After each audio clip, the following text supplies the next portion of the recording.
নমস্কার, আমার আপনজনেরা রুদ্রবার্তে আপনাদের সকলকে স্বাগত জানাই। আমি রুদ্রপ্রসাদ ব্যানার্জি।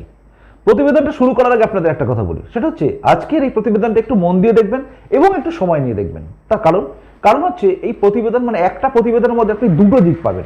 প্রথমত হচ্ছে বিজেপির এই আন্দোলন, অর্থাৎ যে আন্দোলন তারা করতে চলেছে সেই আন্দোলনের ফলে কেন চাপে পড়বে তৃণমূল কংগ্রেস এবং চাপে পড়বেই, কেন পড়বে সেটা নিয়ে। এবং দ্বিতীয় হচ্ছে আমি আপনি কিছুটা হলেও চাপ থেকে মুক্ত হব, কারণ কেন্দ্র সরকারের বিভিন্ন জায়গায় এবার অনেকগুলো জায়গায় মানে যাই বলুন দাম কমবে।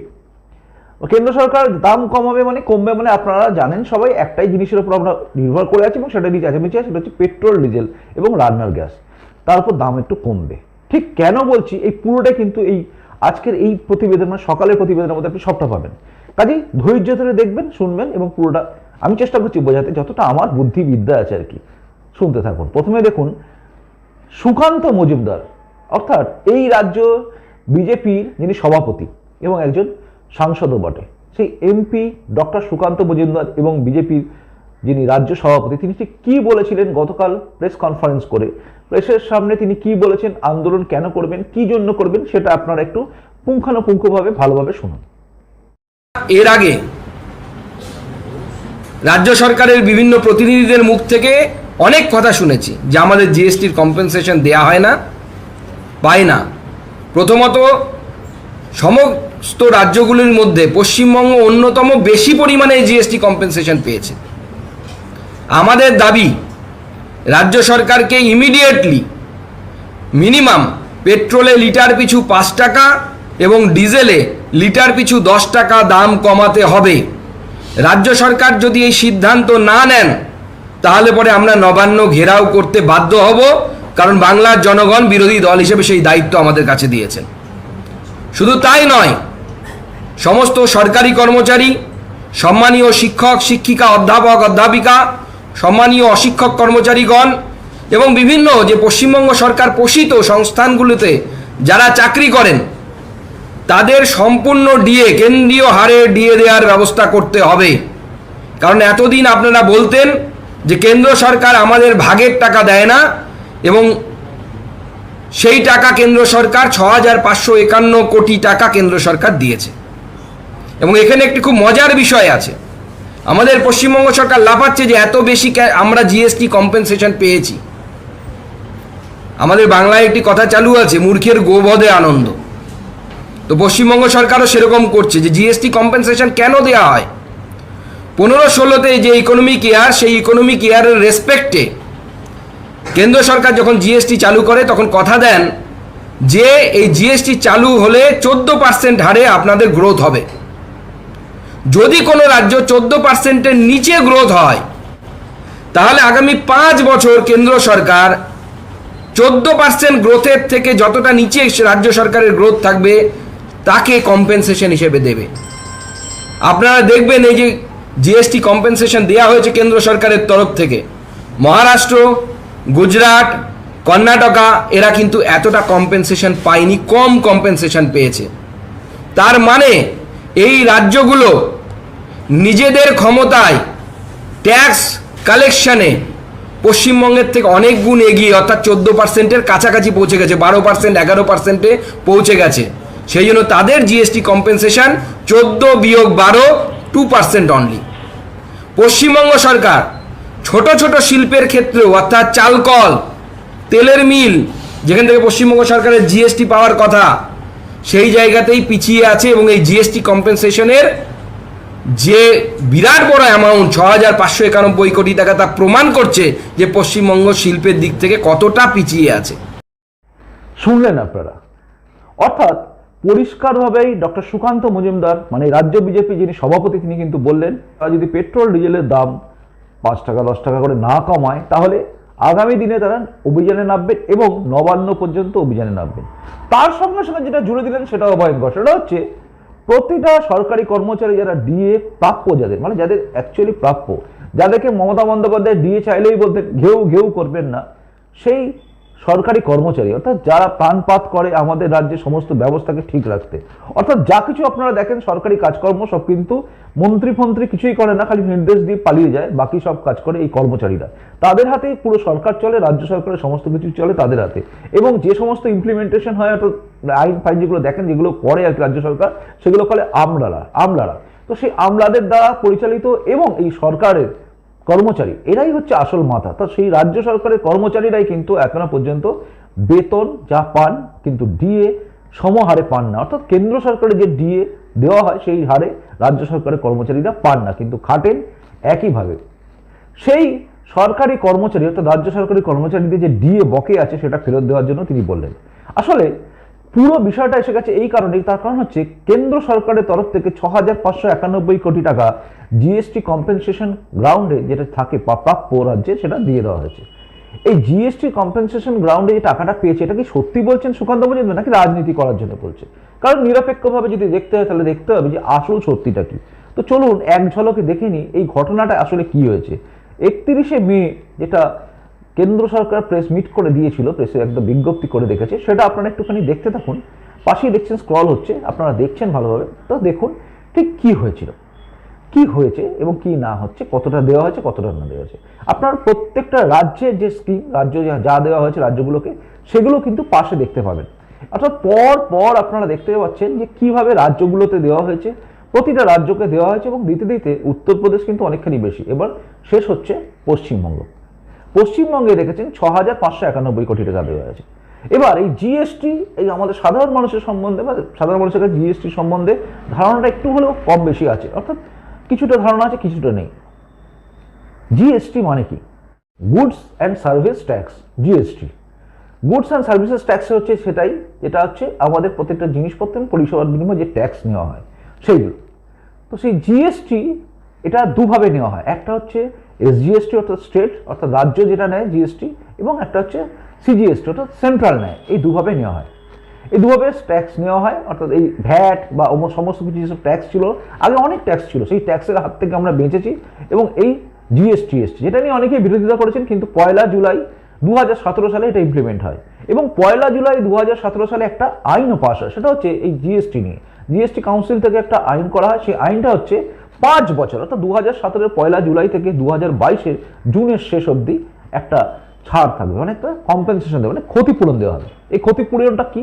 ক্ষতিপূরণটা হচ্ছে রাজ্যে যে সমস্ত জিএসটি করার পরে যে সমস্ত ট্যাক্স ছিল সেই ট্যাক্সগুলো তো থাকছে না, কাজে একটা লক্ষ্যমাত্রা ধরা হয়েছিল 14%, অর্থাৎ 14% তারা জিএসটি পাবে, মানে পাবে ট্যাক্স আর কি, পেয়ে তারা খরচ করবে। তার চেয়ে যদি ঘাটতি হয় তাহলে সেই টাকাটা কিন্তু কেন্দ্র সরকার দেবে। এবার কেন্দ্র সরকার কি করে দেবে? কেন্দ্র সরকার কিন্তু শেষ বসায়, সে শেষ থেকে দেবে। এবার বিষয়টা হচ্ছে মমতা বন্দ্যোপাধ্যায় বিগত কতদিন ধরেই চেঁচাচ্ছিলেন যে আমরা আমাদের প্রাপ্য পাচ্ছি না, এবার প্রাপ্যটা পেয়ে গেলেন 6,591 কোটি টাকা। তবে আরও একটা প্রাপ্য আছে, সেটা সার্বিক সমস্ত রাজ্যেরই আছে, সেটা পরে বলছি। প্রথমে বলি এই যে আপনার জিএসটি যেটা কম্পেনসেশন গ্রাউন্ড অর্থাৎ কম্পেনসেশন যেটা পাচ্ছেন, মানে ক্ষতিপূরণ যেটা পাচ্ছেন, এই ক্ষতিপূরণটা 14%-এর যদি মানে 14% যদি পেয়ে যান তাহলে এটা কমপ্লিট হয়ে যায়, কিন্তু পায়নি, সব রাজ্য পায়নি 14%, তারা জিএসটি তুলতে পারেনি। উত্তরপ্রদেশও পারেনি, দিল্লিও পারেনি, গুজরাটও পারেনি, অনেকেই পারেনি এবং সেখানে কম বেশি তারতম্য হয়েছে, যার জন্য পশ্চিমবঙ্গের প্রাপ্য হয়ে গেছিল 6,591 কোটি টাকা। কিন্তু এটা একদিনে কি হলো না, আপনারা যদি দেখেন 2017-18 যে বর্ষ ছিল সেই বর্ষের টাকাটা, অর্থাৎ 5 বছরের যেহেতু স্কিম করা ছিল, 2017-18 দেওয়া হয়ে গেছিল, 18-19 দেওয়া হয়ে গেছিল, পড়ে গেল 20-21, অর্থাৎ 20-21 আর 21-22 এই দুটো, অর্থাৎ এই 5 বছরের টার্মসে যদি আপনি দেখেন তাহলে সবটা দেওয়া হয়ে গেছে, এই দুটো বাকি রয়ে গেছিল। 19-20 এবং 20-21 এই দুটো কেন দিতে পারেনি? প্রথম কথাই হচ্ছে 19-20 মানে আপনারা মনে রাখবেন 20-তে দেওয়ার কথা, সেই সময় কিন্তু শুরু হয়ে গেছিল করোনার প্রকোপ এবং করোনার ফলে লকডাউন পরিস্থিতিতে শেষ কিন্তু সেভাবে আদায় করা হচ্ছিল না, আপনাদের মনে আছে নিশ্চয়ই। তারপর আস্তে আস্তে কিন্তু পেট্রোল ডিজেলের দাম বাড়ছিল, অর্থাৎ শেষ বাড়ছিল, শেষ বাড়িয়ে তবেই নেওয়া যাচ্ছিল। রাজ্য জিএসটি আদায় করতে পারছিল না, কারণ সেখানেও হচ্ছিল না, সব জায়গায় ঘাটতি হয়েছিল সব জায়গায়। কিন্তু সেন্ট্রাল যে এই ক্ষতিপূরণটা দেয়, এই ক্ষতিপূরণটা দেয় কোথা থেকে? ক্ষতিপূরণ দেয় কিন্তু শেষ থেকে। আপনারা যে শেষ নিয়ে বলে শুনেন না, যে মমতা বন্দ্যোপাধ্যায় বলছেন শেষ নিয়ে চলে যাচ্ছে, আমাদের এখান থেকে শেষ নিচ্ছে, ওরা শেষে ছাড় দিচ্ছে না, এই শেষটা নিচ্ছে এই পেট্রোল ডিজেল তামাক এইরকম জায়গা থেকে একটা শেষ বেশি অংশ পাওয়া যায়, সেটা নেয় কেন্দ্র সরকার, এবং নেয় এই কারণে যাতে রাজ্যে খরচ হয়। এই যে ঘাটতি হয়েছে, অর্থাৎ যে ঘাটতি টাকাটা দেখছেন, এই টাকাটা কিন্তু আবার দিতে হয় কিভাবে জানেন? 14% কম্পাউন্ড ইন্টারেস্ট, অর্থাৎ 14% ইন্টারেস্ট হবে। কম্পাউন্ড ইন্টারেস্ট মানে এটা সোজা বাংলায় বলি, 100 টাকায় 10 টাকা সুদ হয়। যদি 1 বছরে যদি 10 টাকা পাওয়া যায়, তাহলে 2 বছরে কত হবে? আপনার হিসাব করে দেখবেন, 100 টাকা 10 টাকা হলো, 10 টাকা হলো, 20 টাকা হলো। কিন্তু কম্পাউন্ড ইন্টারেস্ট হলে কিন্তু হবে 110-এর উপরে 10%। এইটা হচ্ছে কম্পাউন্ড ইন্টারেস্ট। সেই কম্পাউন্ড ইন্টারেস্টে, অর্থাৎ 14% কম্পাউন্ড ইন্টারেস্টে কিন্তু এই টাকাটা দিতে হবে। এবার স্বাভাবিকভাবে করোনা লকডাউন পরিস্থিতির মধ্যে তারা দিতে পারছিল না, এবং শেষ যেহেতু আসছিল না, সেক্ষেত্রে দাঁড়িয়ে অসুবিধা হচ্ছিল এবং দীর্ঘদিন ধরে আটকে গেছিল টাকাটা।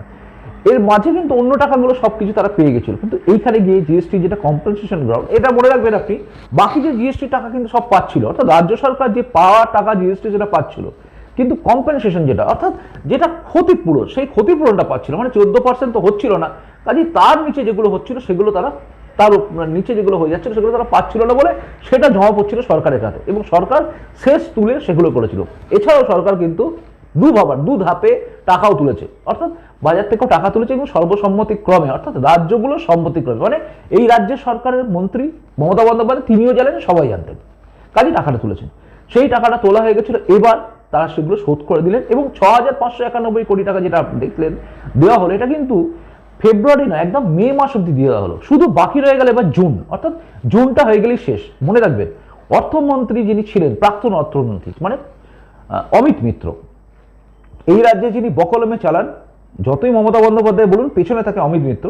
তার কথা অনুযায়ী কিন্তু একটা কথা তিনি ঠিকই বলেছেন, সেটা হচ্ছে এই যে রাজ্যে যে এসছে টাকাগুলো এসছে, সেই 6,591 কোটি টাকা এসছে, এই প্রাপ্য টাকাটা তাদের প্রাপ্য ছিল 14%-এর নিচে যেহেতু হয়েছিল, সেই জন্য তার জন্য দেওয়া হয়েছে। অর্থাৎ কলকারখানার ওপরে, এগুলোর ওপরে কোনো কিছু নয়, টাকাটা কলকারখানা থেকেও আসে, কিন্তু উত্তরপ্রদেশ সবচেয়ে বেশি নিয়েছে, এটা আপনি সবাই জানেন, কারণ সেখানেও এই প্রবলেমটা ছিল। অর্থাৎ জিএসটি যেটা মানে কম্পেনসেশন গ্রাউন্ডে, সেই কম্পেনসেশনটা অর্থাৎ ক্ষতিপূরণটা তাও পায়নি, কাজে সেটাও আটকে ছিল।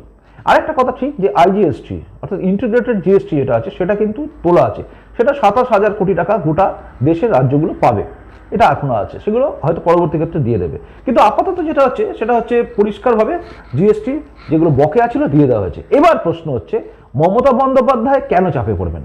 দেখুন, কেন্দ্র সরকারের হারে, যে হারে ডিএ দিচ্ছে, সেই হারে ডিএটা যদি রাজ্য সরকারের কর্মচারীকে দিতে হয়, আর যে এরিয়ার আছে অর্থাৎ বকেয়া যেগুলো আছে, সেটা যদি দিতে হয়, এই রাজ্য সরকার যেভাবে খরচ করেছে সেগুলো পারবে না।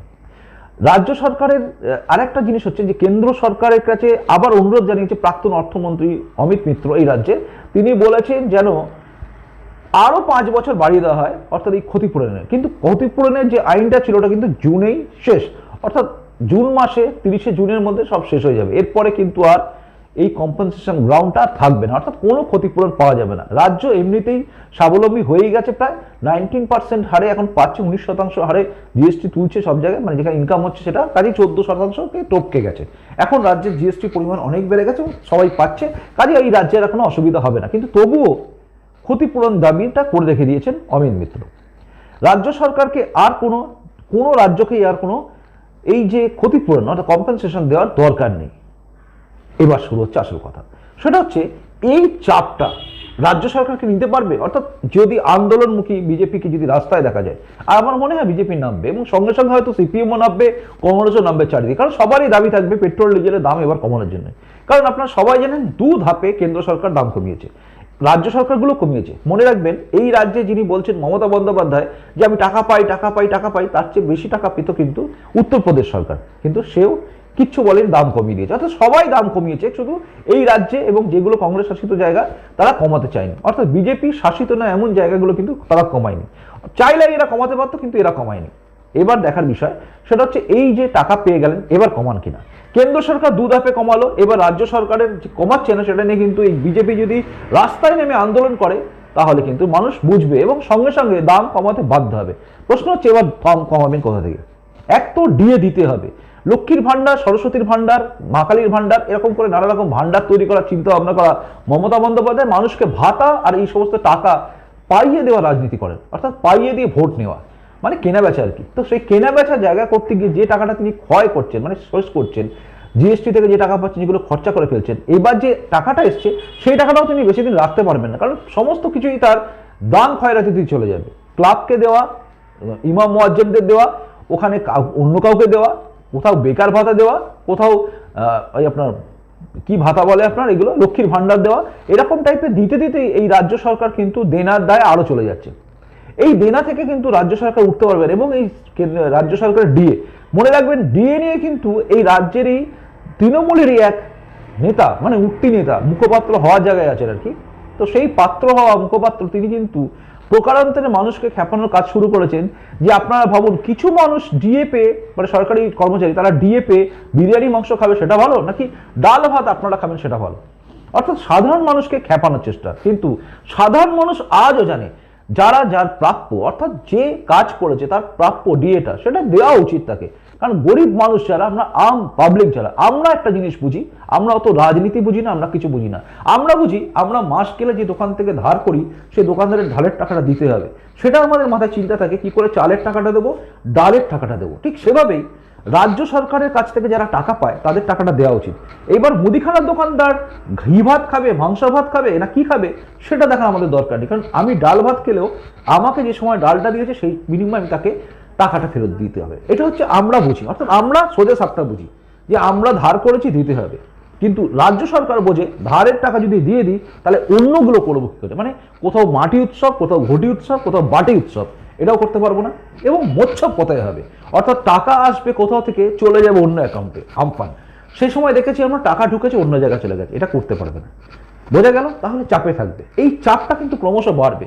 মমতা বন্দ্যোপাধ্যায়ের অবস্থা এরকমই জায়গায় যাবে যে ছেড়ে দে মা কেঁদে বাঁচি, এই জায়গায় চলে যাবে। কারণ দেওয়ার জায়গায় যখন থাকবে না তখন চাপটা আরো বাড়লে অটোমেটিক হয়তো এরকম রাস্তায় নামতেই হবে। এবং একটা কথা মনে রাখবেন, আমার আপনার জীবন নিয়ে ভাববেন, আমরা যদি দেনার দায়ে খুব জোর হয়ে যাই, আমরা সেই মানুষ যারা ধার বেশি হয়ে গেলে ভাবি বেঁচে থাকার চেয়ে মরে যাওয়া হলো। কিন্তু নেতারা ভাববেন না, নেতারা কোনোদিন আত্মহত্যা করে না বাবা। তারা জানে ঝাড়বো বাঁচবো, তো কাজে তারা অন্যভাবে ভাববে হয়তো, কিন্তু তারা হাঁসফাঁস করার মতো জায়গায় থাকবে এবং বলবে যে যা বাবা, যা হোক করে বেরিয়ে যেতে পারলে বাঁচি, অর্থাৎ ছেড়ে দে মা কেঁদে বাঁচি। কিন্তু সেই জায়গায় যাবে রাজ্য যদি আন্দোলনমুখী হতে পারে বিজেপি এবং প্রবল আন্দোলনের জায়গায় যায়। আর 15 দিনের মধ্যে দাম কমাবে মমতা বন্দ্যোপাধ্যায়, তাহলে কিন্তু মমতা বন্দ্যোপাধ্যায় আবার পড়ে যাবে বিপাকে। অর্থাৎ প্রথম আমি যে কথাটা বলেছিলাম, নন্দীগ্রামে দাঁড়ানোনি বলেছিলাম না, মমতা বন্দ্যোপাধ্যায় হয়ে গেছে সেই অবস্থা, এগেলেও হারবেন পিছলেও হারবেন। অর্থাৎ যদি তিনি দাঁড়ান তাহলেও তিনি হারার জায়গায় থাকবেন, আর যদি তিনি না দাঁড়ান তাহলেও তিনি হেরে যাবেন, কারণ ভয় পেয়েছেন বলে। ঠিক এখন যদি আন্দোলনের মুখে বিজেপির এই 15 দিনের আন্দোলনের দাবিতে 5 টাকা 10 টাকা কমিয়ে দেন, তাহলে বুঝতে হবে বিজেপির ভয় তিনি কমিয়ে দিয়েছেন। এইটা আবার তিনি মানতে পারবেন না, কারণ তিনি এই জায়গায় গিয়ে আটকে যান ইগোর ব্যাপারে। আর ইগোর ব্যাপারে আটকালে এই লড়াই কিন্তু জোরদার হবে। এবং সাধারণ মানুষ, আশা করি আমার এই ভিডিওটা যারা দেখছেন, মানে প্রতিবেদন দেখছেন, তারা নিশ্চয়ই বুঝে গেছেন মানে দামটা রাজ্য সরকার কমাতেই পারতো, এখন আরও কমানোর জায়গা থাকে, কারণ সবটাই পেয়ে গেছে। এবার মনে রাখবেন, আর কিন্তু কেন্দ্র সরকার, এবার যে কেন বলেছিলাম আমি আপনাদের, রাজ্য সরকার চাপে থাকবে বুঝিয়ে দিলাম। এবার হচ্ছে কেন্দ্র সরকার কেন আপনার আমার দাম কমাতে, মানে জিনিসপত্রের দাম, আমার আপনার দাম তো সারা জীবনই কম ছিল, জিনিসপত্রের দাম অর্থাৎ তেল, পেট্রোল, ডিজেল, গ্যাস এর দামগুলো কেন কমবে? কারণ শেষ এবার কমাতে পারবে, কারণ তার আর মাথার উপর কোনো বোঝা নেই যে আমাকে দিতে হবে। এটা কিরকম জানেন, আমি আপনি যেরকম ধার করে যদি কোনোদিন ইএমআই যদি একটা টিভি কিনে নিই, এবার আমাদের কি টেনশন থাকে বলুন তো, খেতে পাই না পাই ইএমআইটা দিতে হবে। ঠিক সেইভাবেই রাজ্য সরকারগুলোকে এই যে কম্পেনসেশন দেওয়ার ব্যাপারটা ছিল, এই ব্যাপারটা কিন্তু কেন্দ্র সরকারের মাথায় ছিল। কাজে যেখান থেকে হোক আমরা টাকা তুলতে হবে। টাকা তুলতে গেলে একটাই লোক আছে বাবা, তারা হচ্ছে আমরা, অর্থাৎ আম পাবলিক। আমাদের ঘাড়ের ওপর দিয়েই সব চলে, মোদির কোট আর মমতার জুতো সবই আমাদের পয়সায় খায়। কিন্তু আমরা ওই যে বুঝি না, অর্থাৎ করুক বলদ, আমরা টেনেই যাই। আমরা বুঝি না, আমাদের যখন বলে দিলাম রে, আমরা ভাবি দিল রে, কিন্তু দিয়েছি আমরাই রে, কিন্তু আমরাই হিসাব পাই না। যাই হোক, সেটা আলাদা প্রসঙ্গ। এবার যে প্রসঙ্গে আসছে, কাজে পেট্রোল, ডিজেল এবং গ্যাসের দাম আগামী দিনে কমবে, কারণ শেষ কমছে। এবার শেষ যেই কমিয়ে দেবে, অর্থাৎ দেওয়ার জায়গায় নেই, অর্থাৎ টাকা দিতে হবে না, ক্ষতিপূরণ দেওয়ার জায়গা নেই, অটোমেটিক হয়তো কমবে। কাজে এ কোনো হিসাব নয়, এটা হচ্ছে সিম্পল ব্যাপার, সিম্পল অঙ্ক। এবং ইকোনমিক্সটাও হচ্ছে অঙ্কের মতো, আপনি হিসাবগুলো দেখুন, পর মিলতে থাকবে। এইটাই ছিল এখনকার বার্তা। পরবর্তী বার্তায় দেখা হবে রুদ্রবার্তা বলে আনকাট কিছু কথা এবং যুক্তি সহকারে। যদি মনে হয় আমার কথা যুক্তি ছিল, তাহলেই আপনি কমেন্টস করে জানাবেন। আর যদি মনে হয় এই চ্যানেলটা সাবস্ক্রাইব করার দরকার আছে এতক্ষণ দেখার পরে, তাহলে সাবস্ক্রাইব করবেন। আর হ্যাঁ, এখানে সাবস্ক্রাইবার কেউ নেই, এখানে আমার সব আপনজন থাকে, কাজেই আপনজন হয়ে থাকবে। কাজেই আরেকটা কথা, অনেকে প্রশ্ন করেছেন আপনার সাবস্ক্রাইবার কজন? সাবস্ক্রাইবার আমার একজনও নেই, আমার সবাই আপনজন আছে। যারা আমার মতোই সাধারণ আম পাবলিক, যারা ভালোবাসে, দেশকে নিয়ে স্বপ্ন দেখে, যারা স্বপ্ন দেখে দেশ একদিন উন্নতি হবে, যারা স্বপ্ন দেখে মাথা উঁচু করে বাঁচবে সবাই, যারা স্বপ্ন দেখে মেরুদণ্ড বিক্রি হবে না, যারা স্বপ্ন দেখে সনাতন ভারতবর্ষ সনাতনই থাকবে, যারা স্বপ্ন দেখে ভারত আবার জগৎ সভায় শ্রেষ্ঠ আসন লাভে, তারা আমার আপনজন। আসি এখনকার মধ্যে দেখা হচ্ছে পরবর্তী রুদ্রবার্তায়। চলে যাবেন না কিন্তু, দেখতে থাকুন পরবর্তী রুদ্রবার্তা। আসি, নমস্কার, বন্দে মাতরম, ভারত মাতা জয় হোক, জয় হিন্দ।